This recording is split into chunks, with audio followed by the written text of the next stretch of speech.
Saludos cordiales. Les habla Jorge Martínez Campoblanco, sociólogo peruano-venezolano y muy complacido de poder estar el día de hoy con ustedes en este cuarto Congreso Internacional Investigación, Posgrado y Extensión Universitaria que organiza UNEFA, Construyendo el Espacio Latinoamericano y Caribeño del Conocimiento, motivo de celebrarse un aniversario más. Me unen muchos recuerdos y mucho cariño a UNEFA porque fui profesor desde el año 2006 y pertenecí al staff administrativo ya luego en años posteriores.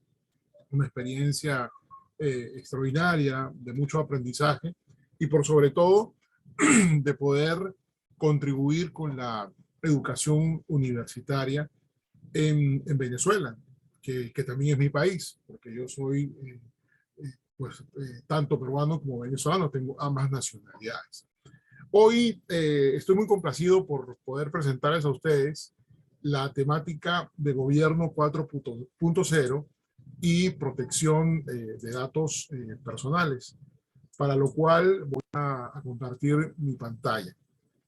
Bueno, les cuento un poco, yo soy sociólogo graduado en la Universidad Central de Venezuela. Tengo una experiencia de más o menos de 20 años liderando proyectos sociales, educativos, de negocio y de tecnología. Y actualmente dirijo el Centro de Investigaciones Científicas, Sociales y Tecnológicas del Perú, ¿no? Desde donde hemos podido pues, desarrollar una cantidad de proyectos vinculados con universidades del exterior, vinculados con entes de gobierno dentro y fuera del Perú, y que actualmente pues tenemos una cantidad de ideas sobre la base pues de seguir gestionando un espacio inclusivo, participativo, no solamente de universidades, de centros de investigación, de organizaciones públicas y privadas, sino también de la comunidad y del liderazgo que existe en cada uno de los rincones de nuestra querida América Latina. Pueden encontrarnos en las redes sociales a través de nuestra abreviatura SIGSTEP, ¿no? Estamos en Facebook, LinkedIn, estamos también en YouTube y estamos en Instagram. Muy bien, entonces vamos a hablar de lo que es Gobierno 4.0 y protección de datos personales. Y para ello, pues vamos un poco a hacer la referencia de lo que significa el tiempo. Y en los últimos años, posiblemente los últimos 30 años, la tecnología ha tenido una imposición en la vida diaria de las personas para relacionarnos desde el punto de vista social, para poder comunicarnos, para poder hacer negocios, para poder estudiar, para poder teletrabajar. Y el gobierno o los gobiernos, tanto nacionales como regionales, distritales, provinciales, han debido también mirar hacia la evolución de la tecnología, especialmente la expansión y consolidación del uso del Internet, de la penetración altísima de los teléfonos, de la telefonía celular y por supuesto de la posibilidad de generar contenido y datos no solamente como institución o como organización, sino también lo que hacemos cada uno de nosotros, ¿no? Porque si algo producimos hoy en día son datos, generamos datos, ¿no? Entonces esta realidad ha hecho de que la gestión pública mide y vea una oportunidad en lo que respecta a esta idea de gobierno 4.0, que no es otra cosa más pues, que ofrecer servicios que pues, puede garantizar y hacen los gobiernos a los ciudadanos. Y deberíamos un poco conceptualizarlo también y llevarlo a lo que entendemos como mejorar la calidad de vida de las personas. Porque cada acción que el gobierno pueda hacer definitivamente va a tener un impacto en la calidad de vida de las personas. Y al título de esta conferencia le hemos colocado protección de datos personales, porque desde el momento en que los gobiernos miran a los ciudadanos para ofrecerles servicios, ¿ok?, para poder hacer mejores políticas públicas, hay una relación directa con los datos personales de cada una de las personas. Y ahí también hay una gran oportunidad que definitivamente podría convertirse en algún tipo de riesgo que ya lo vamos a explicar a continuación. Bueno, pero el mundo se ha transformado Y desde marzo 2020, América Latina empezó a tener el impacto de eso llamado COVID-19, que todavía existen algunas restricciones en nuestros países. Y un poco la ejemplificación de esta gráfica es esa autoridad que está en su oficina y que le dice a sus colaboradores: no veo por qué habría alguna razón para que nuestro gobierno tenga que hacer pronto algún cambio. Pero por fuera viene esa bola de acero con esa descripción de COVID-19, porque el COVID-19 nos ha transformado de igual manera, porque el COVID-19 ha acelerado los procesos, especialmente de transformación digital, en los gobiernos, en las empresas, en las organizaciones, en las universidades. Mucha gente sabía lo que era el e-learning, pero pocos se atrevían a poder desarrollar proyectos educativos, ¿no? Muchas universidades decían: no, ¿cómo la gente va a hacer una maestría o va a hacer un doctorado o va a hacer un pregrado? Y nos vimos obligados a que este cambio se produjese. Muchos trámites de gobierno hoy se están haciendo en línea porque no se podía salir, porque el mundo debía de continuar. Y en ese proceso ocurría pues el desarrollo de todo lo que vamos a presentar el día de hoy a través de Gobierno 4.0. El hecho está en que la pandemia nos aisló, que el uso de la mascarilla se convierte en un utensilio del día a día. El hecho está en que nuestras relaciones en gran medida están mediadas a través del uso de la telefonía móvil. Aquí en el Perú, país donde vivo, actualmente hay tanta gente como teléfonos celulares. Hay tantas líneas telefónicas como gente, pero aún la penetración desde el punto de vista de la conectividad llega alrededor de un 70%. Es decir, que hay un 30% de peruanos que no se logran conectar todos los días a Internet, aun cuando puedan tener el dispositivo, porque no todo el país tiene cobertura de conectividad. Entonces, ahí tenemos ya un problema. Otro problema es que no en todos los casos se tiene el dinero para poder pagar los datos o los megas para conectarse. Entonces, bueno, la realidad que el Perú tiene, y lo voy a tomar como una referencia porque es la realidad que conozco actualmente, pues hablamos también de algún grado de exclusión para algún tipo de servicios que los gobiernos puedan generar. Y les decía hace un momento que la transformación digital es lo que da pie a entender el gobierno 4.0. Y la transformación digital tiene 4 bases hoy en día bastante relevantes, ¿no? Primeramente, el Internet de las cosas, la sociedad de los sensores, la sociedad de los chips, donde podemos conectar todo, conectar desde los semáforos y hacer gestión del tránsito, donde podemos conectar las cámaras de seguridad para garantizar la seguridad de un lugar determinado, en un momento determinado, para poder conectar los computadores que puedan generar, digamos, relacionamiento en el escenario comercial o en el escenario educativo, y conectarlo con las plataformas y conectarlo con la gestión de datos de los ministerios de educación. ¿Para qué? Para poder gestionar políticas públicas. No queda de lado lo que entendemos hoy en día como el cloud computing, es decir, la computadora, los proyectos de computadoras en nube, ¿no? La nube, la muy famosa nube, que hace que los proyectos sean escalables, que hacen que los proyectos sean más económicos y que puedan ser más rentables para los estados, para los gobiernos nacionales, locales o regionales. Y realmente un proyecto de transformación digital para Gobierno 4.0 sea viable. El machine learning, que tiene que ver con la inteligencia artificial y la transformación de ese dato en información y luego esa información en conocimiento, lo cual es fundamentalmente importante en el mundo en el que vivimos. Y la Big Data derivado a ese ejercicio de generar datos, como ya hemos visto que ocurre, porque todos los que estamos en este momento conectados a esta transmisión, los que la van a ver en vivo, los que van a ver la transmisión luego en diferido, saben de que permanentemente estamos generando datos. Es decir, esta transmisión la puedo compartir, ya genero datos, le doy me gusta, genero datos, la descargo y luego se la paso a mis estudiantes o a mis compañeros de labores, ya estamos generando datos, descargo un PDF, comparto una publicación en redes sociales para comprar o para vender algo, mis datos filiatorios de identificación que se comparten, ya esos son datos que también voy generando, los datos que son trabajados a través de mi perfil comercial o mi perfil como cliente en las redes sociales. Entonces, es por eso que se genera este concepto de Big Data que no escapa de la gestión pública. Porque, por ejemplo, el SAIME, la Oficina de Identificación en Venezuela, genera una cantidad de datos importantes que de paso tienen que ser salvaguardados y cuidados, ¿no? O, por ejemplo, aquí en el Perú, la RENIEC, que también hace la labor de identificación, pues son datos que tienen que clasificarse, que tienen que ordenarse.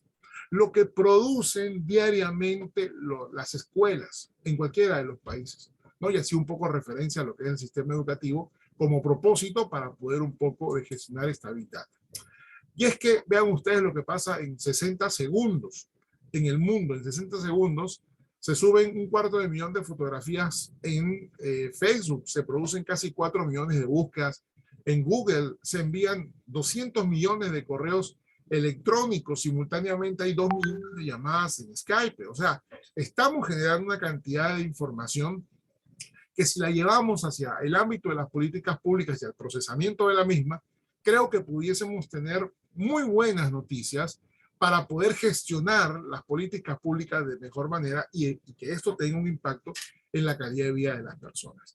Para este año, se estima de que en el mundo deberían de haber 50.000 millones de equipos conectados. No solamente computadoras, celulares, tabletas, tendremos semáforos, lavadoras, vehículos, tendremos sistemas de identificación biométrica, cámaras de seguridad, tendremos chips conectados en mercadería que vamos enviando de un sitio a otro. Ya esto súmenle la potencialidad del blockchain o de las criptomonedas y de una cantidad de elementos que van sumando para poder entender ciertas cosas que hasta ahora no hemos logrado entender.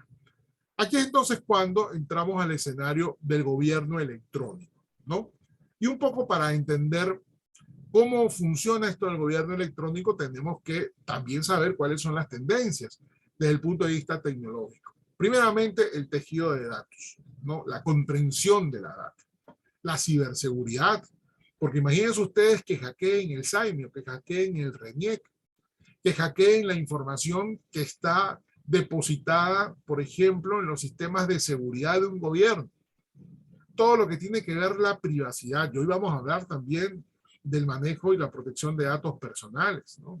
Entender que los proyectos en nube, como ya lo dije, son muy económicos. La aplicación como recurso en el móvil que sea vinculante con el gobierno. Es decir, yo en mi teléfono puedo tener una aplicación de la SUNAT en el caso del Perú, del CENIAT en el caso de Venezuela, y pueda yo entrar y ver cuánto tengo que pagar de impuestos sobre la renta y pueda hacer el pago en línea. Así como comprar una entrada para el cine, pues tener una aplicación con la cual pueda hacer cosas. La inteligencia para tomar decisiones, el business intelligence, que es algo muy interesante. La hiperautomatización, que no significa robotización.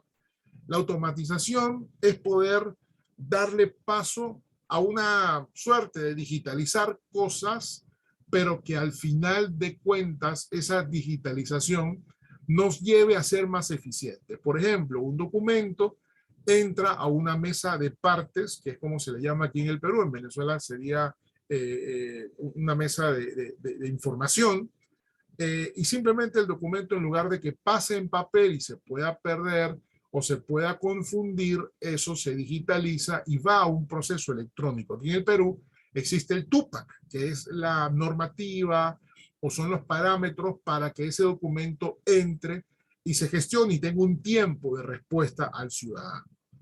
Entonces, esa automatización debería de permitir menos burocracia, mayor eficiencia y mayor control a la hora de poder responderle a un ciudadano. La inteligencia artificial, que ya lo hemos dicho, ¿no? La empresa distribuida, la experiencia total, entender que aun cuando el gobierno puede prestar servicios y conectarse con el ciudadano, el gobierno no percibe lucro, aunque posiblemente desde alguna perspectiva sí sí la percibe, porque no es un lucro como tal, pero sí es un ingreso con el cual luego hay pues una transformación en presupuestos y en actividades o en proyectos a beneficio de la población. Pero la experiencia del usuario acá también va a ser fundamental para que tengamos plataformas amigables, coherentes, que hablen un lenguaje que pueda permitir que el ciudadano, no importa su nivel educativo, no importa su edad, no importa su preferencia política, pueda realmente tener esa experiencia que le permita disfrutar de los beneficios o de acceso a servicios que genera el propio gobierno. Hablar de sistemas autonómicos, para eso la inteligencia artificial es muy importante, y esto es lo que nos puede indicar pues esa idea de sentir hacia dónde vamos, porque el gobierno electrónico tiene varias características, pues es una idea de transformar el Estado, hacerlo más eficiente, menos burocrático. Estamos hablando de open data, de open source, estamos hablando de estar abierto 7x24, de la omnicanalidad o de la omnipresencialidad, ¿no? Muy propio de las redes sociales. Tengo muchas maneras de llegar al gobierno a través de sus redes sociales, a través de la web, a través de una taquilla única. Tengo maneras de llegar al gobierno desde una oficina abierta físicamente. Y el gobierno también tiene muchas maneras de llegar a mí, de informarme, de ofrecerme servicios, de poder decir, bueno, a través de esto yo le mejoro a usted la calidad de vida. La eficiencia y la eficacia, que son términos que hay que entenderlos. La participación ciudadana. ¿Por qué no pensar en elecciones a través del blockchain desde el teléfono móvil? Pero también que el ciudadano pueda participar. Aquí en el Perú pareciera que nos aproximamos a unas elecciones regionales en el mes de octubre, donde es muy probable que haya un referéndum para preguntarle al pueblo peruano si quieren una constituyente. Entonces, hay una participación ciudadana que cuesta mucha plata. O sea, un proceso electoral cuesta mucho dinero. En países en desarrollo, realmente ese dinero debería invertirse en hacer escuelas o en cualquier otra cosa. La rendición de cuentas, la transparencia en el Perú, más o menos al año se pierden 4.000 a 5.000 millones de dólares en hechos de corrupción. Apostemos a la transparencia, apostemos a que todo lo que el Estado gaste y pueda disponer, pueda ser visibilizado por cualquier ciudadano hasta el último dólar que se gasta, lo cual va a fortalecer la democracia. Porque la transparencia, la rendición de cuentas y la participación ciudadana es sinónimo de poder indicar ese fortalecimiento democrático. Entonces, ¿cómo es este tema del flujo de información y la efectividad del gobierno electrónico? El ciudadano genera datos. El ciudadano interviene porque tiene una participación democrática activa. ¿Qué es lo que hace el gobierno? El gobierno ordena, garantiza, viabiliza. El gobierno es capaz de poder transformar esa información para obtener otras cosas que tienen que ver más ya con la acción pública o la generación de políticas públicas. Pero esto parte también de una comunicación bidireccional, abierta, efectiva, donde haya una constancia que pueda lograr que la voz del ciudadano siempre la tenga el gobierno como una referencia de acción y de ejecución. La fase del gobierno electrónico tiene que ver con informatización, por ejemplo, con el uso no solo de computadores, sino también con plataformas, con la presencia, es decir, yo usted que está en Caracas, o que esté en Lima, o que esté en Valencia, o que esté en Huancayo, usted puede tener acceso permanentemente a la información que el gobierno tiene para usted. Usted puede pagar impuestos a las 3 de la mañana un 1 de enero. Y usted va caminando por la calle y ve que el poste de luz no tiene luz. Usted puede, desde un aplicativo, decirle al alcalde donde usted vive de que no hay luz en ese lugar. Y el alcalde tiene que responderle de manera inmediata. Por eso es que hablamos de la interacción, ¿no? Del número de trámite que yo puedo monitorear, perdón. La transacción, porque aquí obviamente estamos hablando desde pagar una multa hasta solicitar un certificado de que estoy al día con mis impuestos o de una licencia de funcionamiento municipal. Aquí en el Perú ya logramos de alguna medida hacer algunos trámites de manera virtual, como solicitar el DNI, la cédula de identidad, y solicitarla de manera electrónica y solamente buscamos el físico. Pero bueno, hay también voy un poquito adelante, explicarle algunos detallitos. Y lo que tiene que ver con la integración y la transformación. Y acá hay un punto clave. Y es que la transformación digital en los gobiernos no es solamente comprar máquinas, plataformas, equipos, crear aplicaciones, no, no, no. Aquí hay un tema de cambiarle el chip a la gente. De que la gente pueda entender, es decir, el funcionario público, el servidor público puede entender que tiene realmente en la tecnología un recurso para hacer su trabajo más eficiente y para que el ciudadano final sienta de que realmente hay un impacto en su calidad de vida.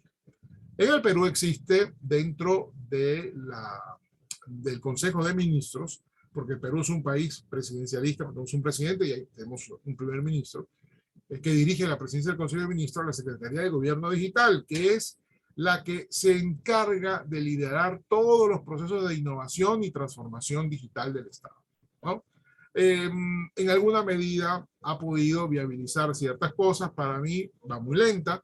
Para mí, como ciudadano peruano, es altamente burocrática. Sin embargo, tiene varios proyectos que están hoy en día dando vueltas alrededor, especialmente de temas relacionados con la conectividad, con la educación digital, con el gobierno digital y con la economía digital. O sea, le estamos dando bases a que la gente se conecte, pero también le estamos dando educación, porque hay que cambiar el chip, ya se los dije, y porque estamos impulsando un gobierno digital eficiente a través de una economía, que también es un dato valioso.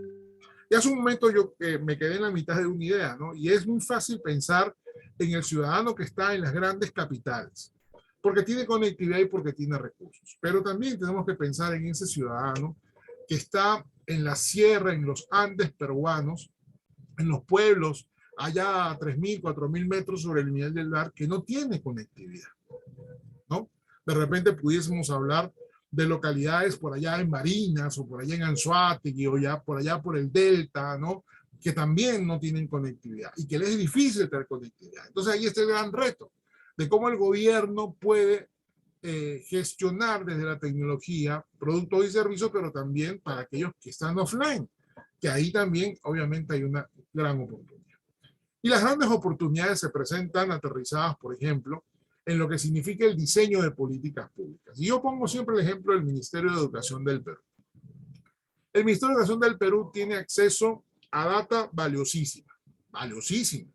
Tiene acceso al número de niños y jóvenes que están en las aulas, tiene acceso a las políticas, por ejemplo, de desayunos, que es el proyecto Caliwarma que existe aquí en el Perú, tiene vinculación con el personal docente, hay pues toda una comprensión de la comunidad educativa. La pregunta es, ¿esos datos se procesan en alguna instancia para poder generar mejores condiciones para el sistema educativo peruano, que tiene hoy en día muchos, pero muchísimos usuarios, niños y jóvenes que no van al colegio, que tienen un grado de deserción escolar altísimo?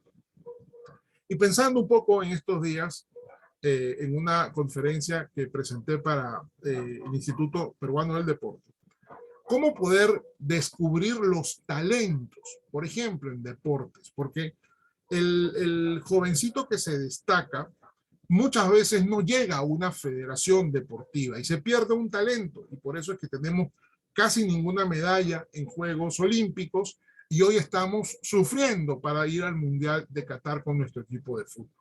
Pero ¿qué pasaría si en los colegios hubiesen programas donde se generen oportunidades para esos talentos que no pueden solamente quedarse en una escuela normal? Deberían de ir a una escuela con ciertas condiciones, mejorar su alimentación, su asistencia en salud, y que de alguna manera se inserten a un sistema mucho más grande donde puedan prepararse físicamente, capacitarse, porque también hay un tema de educación que no puede descuidarse, y empezar a hacer esos semilleros, un poco la infraestructura que tiene Argentina o Brasil, pero donde se pueda, donde nos podamos valer del análisis de los datos, de esa posibilidad de convertirlos en información y luego convertirlas en conocimiento.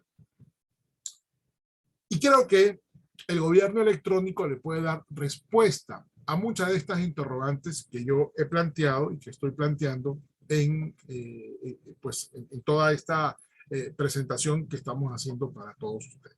Pero les decía que les iba a poner un poco algunos ejemplos que intentan ciertas cosas, pero en la práctica no se realizan. Por ejemplo, el pasaporte electrónico peruano. Se supone que el pasaporte electrónico debe dar mayor estándar de seguridad, mayor estándar de confidencialidad, debe ser un documento moderno a la altura, pues, ¿no? Y fíjense, hoy tenemos un problema de emisión de pasaportes porque no hay suficiente material. Pero ¿qué ocurre cuando tú llegas del exterior al Perú y quieres utilizarlo para pasar por las máquinas automatizadas?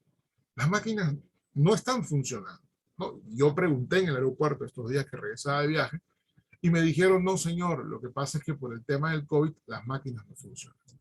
Está el tema del DNI, que es el famoso DNI electrónico, porque aquí tenemos el DNI en papel, que es parecido a la cédula de identidad de Venezuela, y está el DNI electrónico, que vale un poco más que sacarse la cédula en papel. Y les voy a contar una anécdota.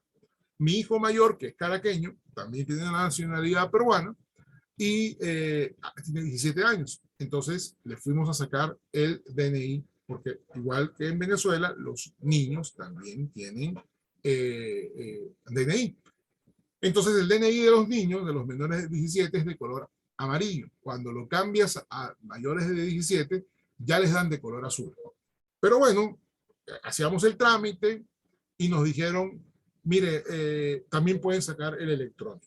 Y yo le dije, mira, hijo, me parece que el electrónico es mejor, sácate el electrónico, ¿no? Naturalmente. Sabiendo a lo que iba a exponer, porque de paso el trámite lo tenía que hacer él solo, o sea, ya por la edad, él entraba a hacer su trámite solo a la RENIEC, ¿no? Que les recuerdo es la Oficina de Identificación. Entonces, cuando entró a RENIEC, y le dieron su DNI electrónico, lo primero que me dijo, papá, pero este DNI no es azul, porque claro, los chicos a los 17 años quieren sentirse adultos, quieren su DNI azul. Yo le digo, no, hijo, esto es el electrónico, es blanco. Y me hace una pregunta, Claudia, me dice, papá, ¿y de qué me sirve que sea DNI electrónico que tiene un chip? Y yo le digo, bueno, hijito, de nada, realmente, porque lo mismo que haces con el DNI de papel, lo haces con el DNI electrónico. ¿Qué pasaría si en el Perú con el DNI electrónico yo pudiese pagar, o yo pudiese usar el transporte público, o yo pudiese tener otros servicios donde el chip tuviera algún tipo de valor diferencial? Y ahí posiblemente es donde radican los grandes esfuerzos que tienen que hacer los gobiernos para que realmente, especialmente la población joven, pueda creer que este cambio es favorable. Y favorable es hablar de las ciudades inteligentes. ¿Por qué? Porque el gobierno electrónico tiene que ver con esto, porque las personas hacemos convivencia social. Y en esa convivencia social estudiamos, trabajamos, nos divertimos, vamos al cine, conducimos, nos exponemos a situaciones, por ejemplo, de inseguridad. Y aquí en el tema de la inseguridad, y lo vinculamos con la solución, ¿no? Con la respuesta que da el gobierno y el gobierno electrónico, no es solamente colocar cámaras, ¿no? El alcalde del distrito donde yo vivo aquí en Lima, que es Santiago de Surco, que es un incompetente, él dice saber de Smart Cities y habla de que hay que poner muchas más cámaras, ¿no? Realmente hay que colocar cámaras que no solamente tengan registro visual, sino cámaras que tengan identificación biométrica, para lo cual requieres una infraestructura, pero hay que conectar las cámaras de la municipalidad, con las del terminal de tránsito, con las del parque, con las de la farmacia. ¿Por qué? Porque la labor policial se le hace más fácil cuando, por ejemplo, tienes una acción de búsqueda y captura y puedes, a través de un patrón que has generado con la identificación, con el registro visual del sospechoso, vas a poder generarle respuestas a la posibilidad de poder ubicarlo y capturarlo. En el Perú se pierden, se roban, se trafican con seres humanos. A la fecha, hay 1000 mujeres que han desaparecido. Solamente por un momento soñemos lo que pudiese significar que toda Lima o que todo el Perú tuviese esta infraestructura en seguridad. Y como hablo de seguridad, también hablo de impuestos. La posibilidad de poder, para el Estado, visualizar, ¿no?, no solamente que una persona tiene una identificación, sino cuánto compra o en qué gasta, cuáles son sus ingresos y de manera automatizada se pueda generar el pago de los impuestos. Y ojo, estoy hablando de un país como es el Perú, que solo tiene un 40% de ciudadanos bancarizados y donde lamentablemente jugamos mucho en negro, es decir, tenemos doble tributación, o sea, una tributación oculta. No tributamos todo lo que compramos o vendemos.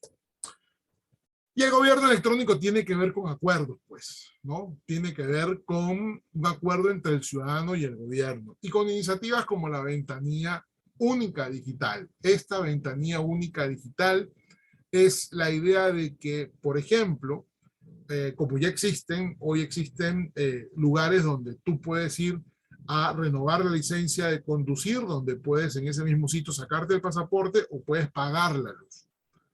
La ventanilla única tiene ese propósito, pero cuando tú tienes conectado todo el gobierno, tú puedes, por ejemplo, en la oficina de agua, pudieses comenzar el proceso para tramitarte tu pasaporte, porque está todo absolutamente conectado.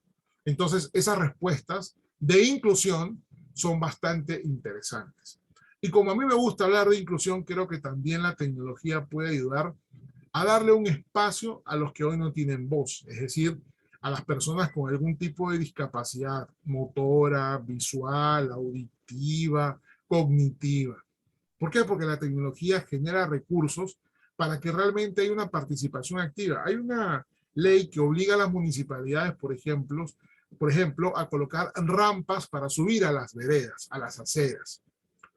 Y vean ustedes un detalle tan particular. Como Lima se ha construido, digamos, a la marcha, ¿no? Hay lugares donde las veredas son muy altas, las aceras son muy altas. Entonces las rampas para que suba una silla de ruedas son demasiado inclinadas. Naturalmente hacen que cualquier persona se pueda exponer a un accidente. Solo con ese detalle ya vemos que no existe la posibilidad real de un proceso de inclusión, una normativa poco eficaz. Creo que la tecnología puede dar respuesta a esto. Vamos, 34 minutos. Me han informado que tengo entre 45 y 50, así que en esta recta final vamos a tratar de hacer este proceso final eficiente. Les he nombrado en algún momento anterior lo que significa la inteligencia artificial, y la inteligencia artificial pues tiene varias maneras de ejecutarse, de operativizarse hoy en día, ¿no? Porque la inteligencia artificial es esa idea que tienen los tecnólogos, que la están logrando en alguna medida, de que las máquinas puedan simular el comportamiento y el razonamiento de los humanos, ¿no? Steve Jobs, el dueño bueno, el creador de Apple, ya hoy fallecido,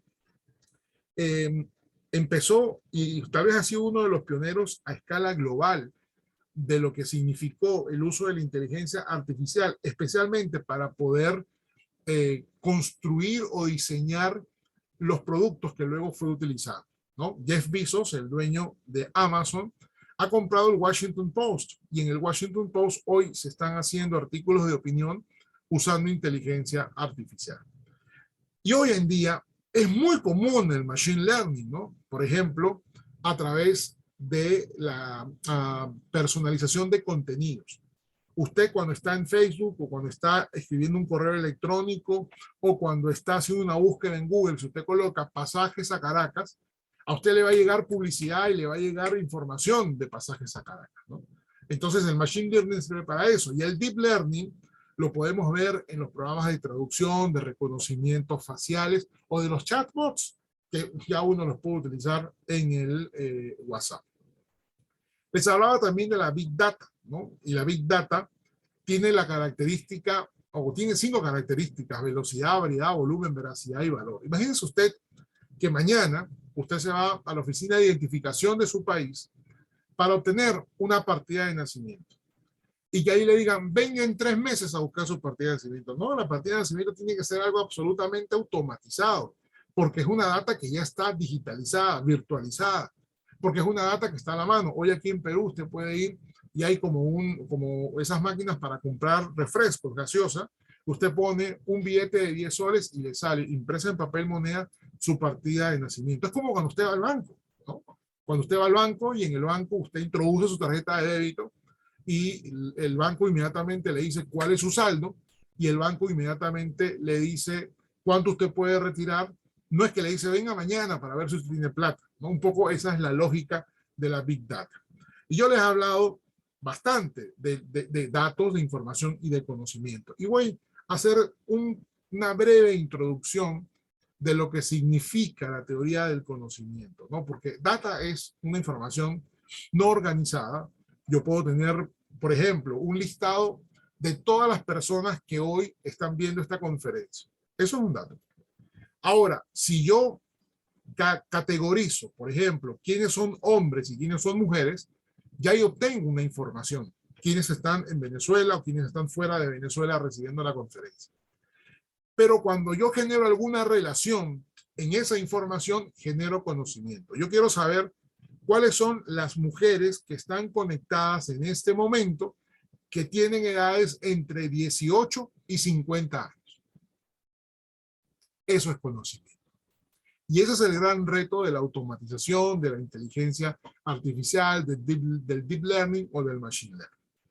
Y sobre esto les traigo algunos ejemplos, ¿no?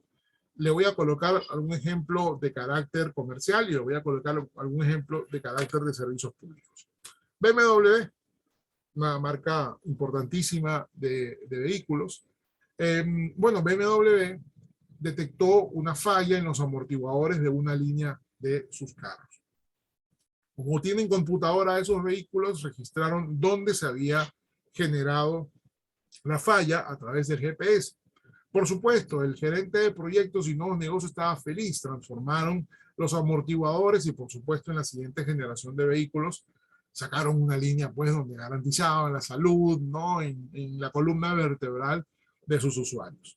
Pero esa información, alguien de BMW le tocó la puerta a la Comunidad Europea y le dijo, miren, tengo una data que claramente indica dónde hay problemas de calidad de las autopistas o de las vías en Europa. ¿Esa data vale plata? Claro que vale plata, pero es producto pues de un esfuerzo de procesamiento de datos. Temas relacionados al gas. Por ejemplo, en Brasil, una gran empresa que vende gas empezó a tener un gran problema que era la pérdida de las bombonas, de los balones de gas. Pues estoy hablando en traducción simultánea, pues estoy hablando peruano y venezolano. En este ejercicio de determinar dónde están las bombonas de gas, decidieron colocarle un RFID, un chip a cada bombona.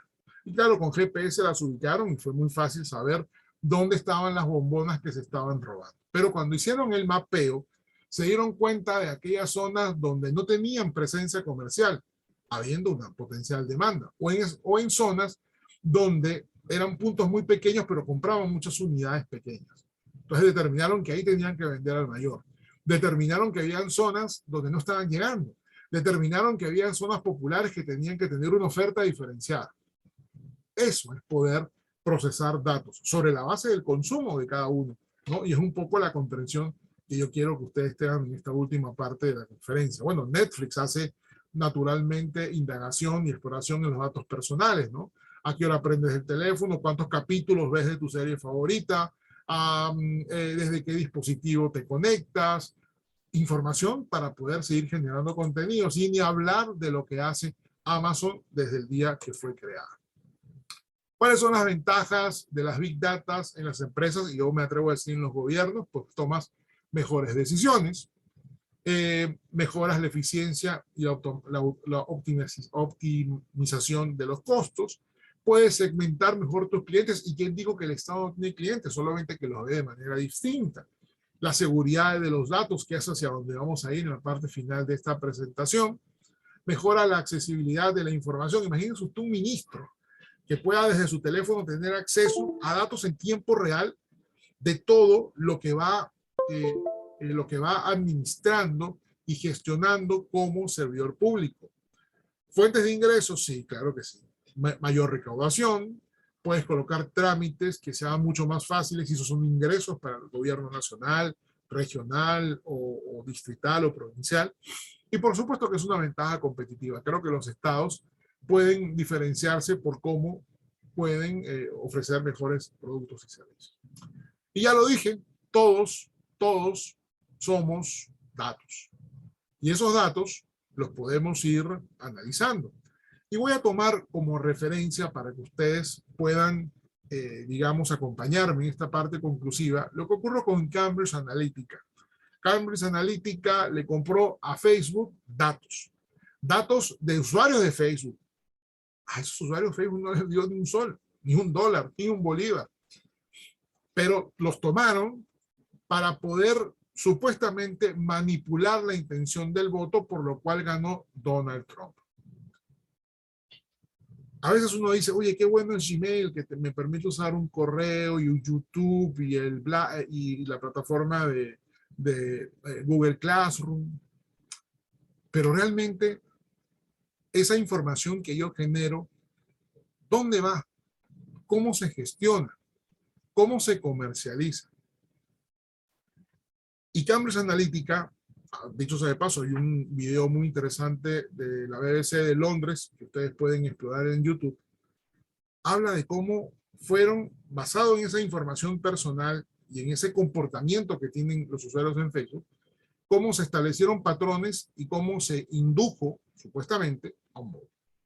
En respuesta a esto, en el Perú, existe una política también un poco débil en relación a la protección de datos. Está la Ley de Protección de Datos 29733, que es una ley que se supone debería velar por que los datos sean gestionados y administrados de manera correcta. Debería velar por un tratamiento transfronterizo de datos, pero, por ejemplo, si usted tiene algún problema con Uber, que es un aplicativo de taxis, pues usted tendría que irse a Europa a hacerle una demanda, porque Uber no tiene oficina en Perú. Lo mismo ocurre con Amazon y ocurre con Facebook. Se supone de que sus datos deben ser manejados bajo su autorización. A veces a mí me llaman de un banco o de una operadora celular y me ofrecen cosas y yo nunca he autorizado mis datos. Y un ejemplo tal vez de lo que ocurre realmente es lo que ha pasado alrededor de la pandemia. Según esta ley de protección de datos, las personas deberíamos de tener alguna garantía que nuestros datos de salud no sean exhibidos. Sin embargo, pueden tener algún manejo diferente en situaciones de riesgo a la salud pública. Entonces vean ustedes esta imagen, que es una imagen oficial del gobierno del Perú, donde hay una reportera que le pregunta a un médico, doctor, ¿cómo se llama el último paciente con coronavirus en la ciudad? Y el doctor le dice, no puedo brindar esa información, debo proteger la confidencialidad del nombre del paciente, ya que es un dato personal sensible. Entonces, ahí hay un tema relacionado al cuidado de los datos personales. Aún aquí en el Perú hay mucho por hacer. Pero bueno, yo les recomendaría algunas cosas para que ustedes también protejan sus datos, porque eso no solamente es responsabilidad de los entes de gobierno, ustedes también tienen que proteger sus datos, ¿no? Por ejemplo, ejerce tus derechos a la protección de datos, ¿no? Acceso, rectificación, cancelación. Cuando usted recibe un correo y no quiere estar en esa base de datos, usted tiene el derecho de poder decir, sáquenme de esa lista, ¿no? ¿Sabes qué información tuya es personal? Pues bueno, no solamente es mi número de DNI o la foto del DNI, está la información de mi familia, de mis hijos, está mi orientación sexual, mi orientación religiosa, mi inclinación política. El tema de las contraseñas, que es todo un rollo, porque realmente creo que somos muy inocentes y a veces la misma contraseña la usamos para todo, entonces obviamente ahí hay una exposición al riesgo. Cuidar la identidad digital, cada vez hay que ser más cuidadosos con las fotos que subimos, ¿no? Creo que ahí también hay un tema muy importante. Y bueno, hay una cantidad de recomendaciones, ¿no? Como actualizar el antivirus. Ahora te roban el teléfono y no solamente es que venden el aparato en $10, sino que inmediatamente te hackean, te vacían las cuentas y un montón de cosas. Y bueno, realmente toda esta presentación que yo hoy les he traído Queridos amigos, si ustedes me mandan un correo electrónico o me escriben a mi WhatsApp, con muchísimo gusto, yo se las envío inmediatamente en PDF, ¿no? El 18 de enero es el Día Internacional de la Protección de Datos Personales. Y bueno, como el tiempo no se detiene y yo he tratado de ser lo más respetuosos en términos del tiempo que muy generosamente me han permitido el día de hoy, quiero, pues bueno, agradecer de manera muy especial a UNEFA por esta invitación, felicitarles por este aniversario, felicitar a todo su personal administrativo, obrero, docente, a todas las sedes a nivel nacional en Venezuela que tuve el gusto de visitar y de conocer, porque hay gente extraordinaria, gente súper comprometida con el futuro y con la educación de los venezolanos. Creo que esta es una oportunidad de lujo poder participar en este evento, poder estar con todos ustedes. Y para finalizar, solamente quiero decirles que me siento muy orgulloso de ser un venezolano nacido en Perú, pero yo me nacionalicé viviendo tantos años en Venezuela.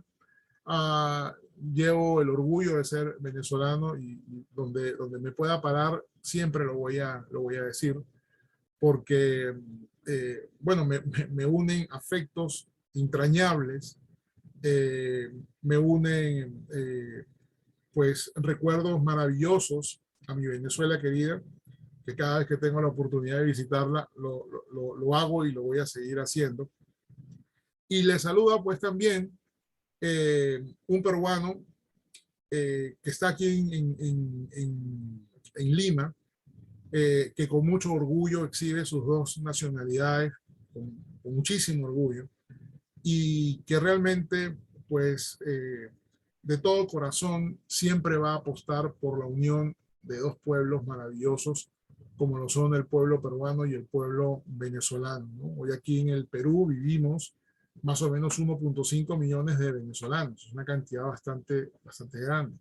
Y aquí, pues, como en algún momento en Caracas, mucha gente aprendió a comer ceviche, hoy aquí mucha gente está aprendiendo a comer arepa y a conocer cada vez más de nuestra idiosincrasia.